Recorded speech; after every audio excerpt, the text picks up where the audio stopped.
If you only knew China by the Great Wall and the Terracotta Army, you've been missing the country's greatest secret. Thousands of temples clinging to cliffs and carved into mountains where clouds drift through, doorways and wind is the only choir. Some are so high that eagles glide below the balconies. Some were locked for 1,000 years with hidden libraries inside. And most travelers never see them. Today we're going to find them, across deserts, jungle valleys, and knife-edge ridges, before the fog closes in again. Picture this, a narrow path hammered into a rock face, no wider than your shoe. A chain bolts into the stone, cold in your hand. On your left, the cliff rises like a wall of iron. On your right, there's nothing, just empty air and cloud. Out of that cliff, doorways appear, quiet and dark, cut by hands that lived and died 1,000 years ago. You step through and you're inside an old world, painted Buddhas, tiny lamps, the smell of dust and pine resin. Outside, the wind roars. Inside, it's a whisper. China is a country of mountains that swallow the sky. Hidden in those mountains are more than 3,000 cliff and cave temples, not ruins in a museum sense, but living places, still humming with the memory of monks, pilgrims, artists, and refugees who hid their hopes in stone. Our journey won't be easy. The roads fade. The stairs go on forever.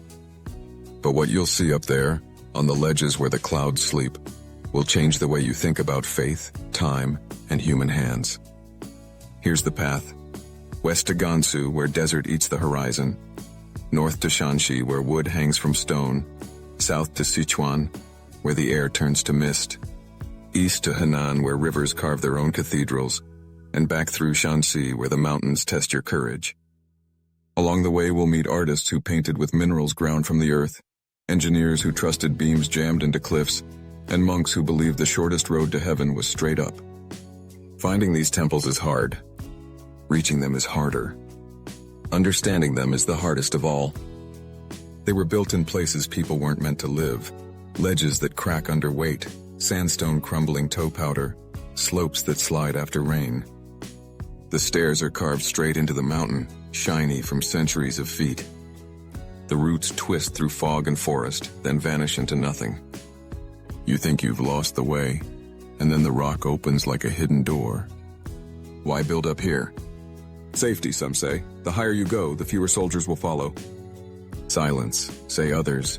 The mind drops its noise when the ground falls away. Or power. Mountains are where earth meets sky, and cliff temples sitting exactly on that line become tuning forks for the spirit. The truth is probably all three. What is certain is this. Every carving, every beam, every brushstroke declares one stubborn idea. We will make beauty where it should be impossible. 1. Gansu, Maijishan, the mountain that breathes. The road to Maijishan, Wheat Stack Mountain, threads through green valleys, then pops into a world of red rock. From afar, the mountain looks like a giant loaf rising from the forest. Come closer and it turns into a honeycomb. Hundreds of caves pockmark the cliff. Walkways cling to the face like a spider web of iron and stone. You step onto the first balcony and the ground disappears. The metal rings underfoot, the wind pushes your jacket. Ahead, a Buddha taller than a house stares over your shoulder at something you can't see.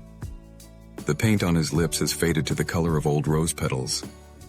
Tiny caves peel away from the main path. Inside, the walls are alive with murals, celestial dancers, mountain guardians, bodhisattvas drawn with lines so calm they feel like breath. Maijishan sat near the Silk Road, and you feel that traffic in your bones.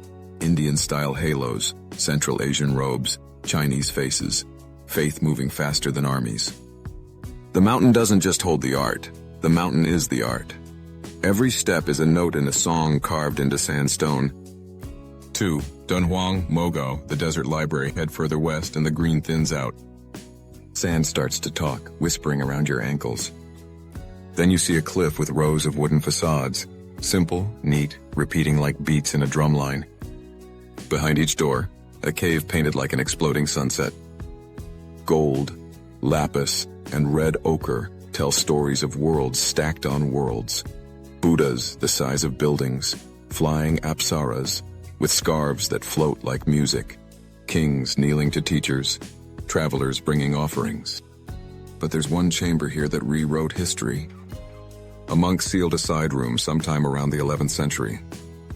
When it was opened in the 20th, the world found more than 50,000 scrolls, banners, and books, including the oldest printed book we've ever found, the Diamond Sutra. To stand in that cave is to feel the weight of time, not as years, but as pages. You're not sightseeing, you're listening. Outside, the dunes glow like embers. Inside, pigments still hum with light mined from Earth. Mogo is a paradox. In the harshest desert, color survives. In silence, voices carry. 3. Shangxi, Yungang and Amp, the Hanging Temple, Stone Giants, and a Miracle in Wood. Turn north toward Datong and the cliff opens into the Yungang Grottos. Here the scale jumps again, caves as high as small cliffs themselves, the ceilings poured into stone like frozen waves. A seated Buddha fills one chamber from floor to roof. His smile is the shrug of someone older than empires. Around him, a million delicate details, tiny musicians, marching guardians, turn the cavern into a crowd. Not far away, at Mount Heng, the Hanging Temple takes the idea of bold and pushes it over the edge. Look up. Wooden pavilions float under an overhang, pinned to the rock by beams that seem too thin to hold a family, let alone a temple. Yet here it is, 15 centuries old, a hymn to balance and nerve. Walk the corridors and you hear the valley's wind moan through the slats. In small halls, statues from Buddhism, Taoism, and Confucianism sit side by side. 3 paths, 1 house. The message is simple. Up here, arguments drop away. Survival is a shared religion. Engineers will tell you how the cliff shoulder carries the load, how the beams bite sideways, how vibration travels into stone. Pilgrims will tell you the mountain is holding its breath to keep the temple safe. Both might be right. 4. Henan, Longmen. A river of faces move east to the Longmen Grottos, where the Yi River saws through dark limestone. Thousands of small caves stitch both banks like constellations pulled down to earth. In one, a serene Vairocana Buddha sits surrounded by a court of carved figures so lifelike you can almost feel the hush of a royal audience. In another, you kneel to fit inside, and a single candle turns the walls into something warm and close. Longmen feels like a conversation across centuries, artists answering artists, kings answering monks, the river answering the mountains with a quiet, constant yes. The path between caves runs along the water. Wind off the river cools your face. Swallows flick in and out of holes that mirror the grottos themselves. The whole place is one long breath. 5. Chongqing, Dazhu, Sermons in Stone. In Dazhu, the mountains soften into green shoulders and the road slides through bamboo and farmland. Then a cliff bursts with story, Dazhu rock carvings. Here the faith gets practical. You still see saints and guardians, but you also see mothers feeding babies, workers hauling grain, sinners dragged by demons into lessons you can't misunderstand. The stone is kind and firm at once, like a teacher with a soft voice and a strong back. The famous panel shows the Wheel of Rebirth, not as a threat, but as a map. Next to it, a surgeon carves open a patient to remove a tumor of greed, a visual joke with a sharp moral. The carvings here are not far from fields. You can hear roosters and smell wood smoke. Sacred and ordinary share a wall. If Longmen is a court, Dazhu is a classroom. 6. Sichuan, Mount Imei, stares into clouds southwest. The land lifts and the air turns to green water.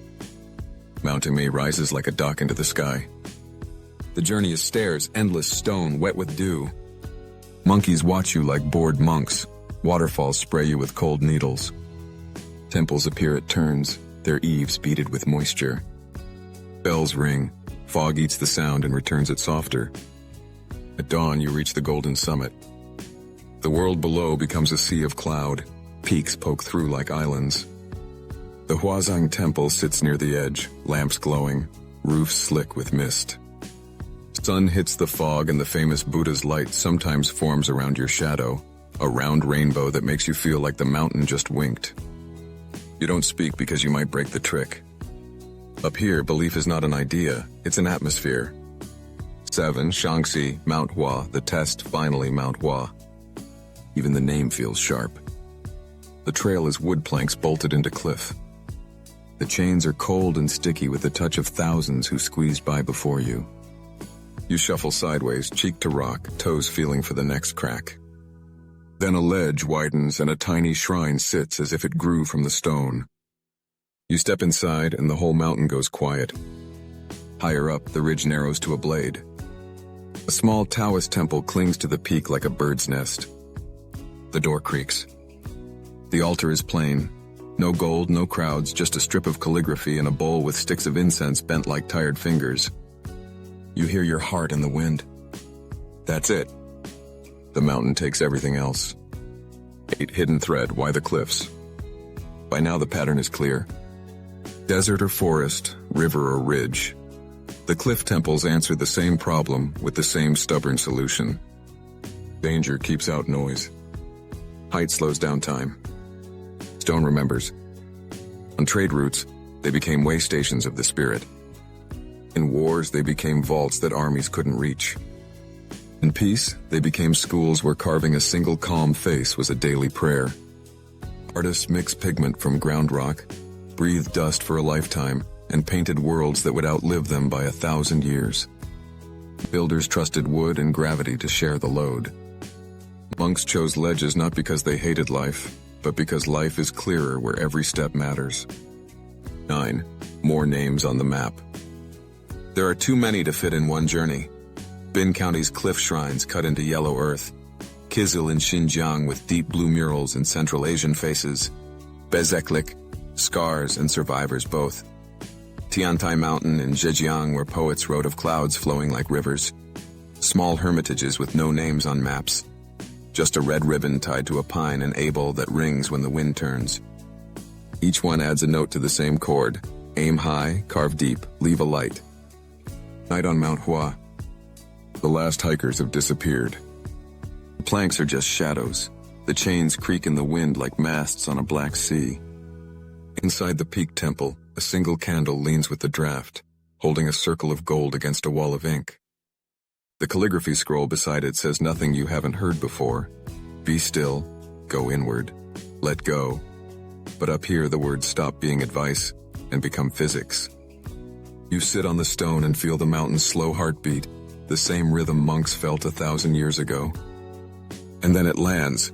These places weren't built to impress kings or win tourists.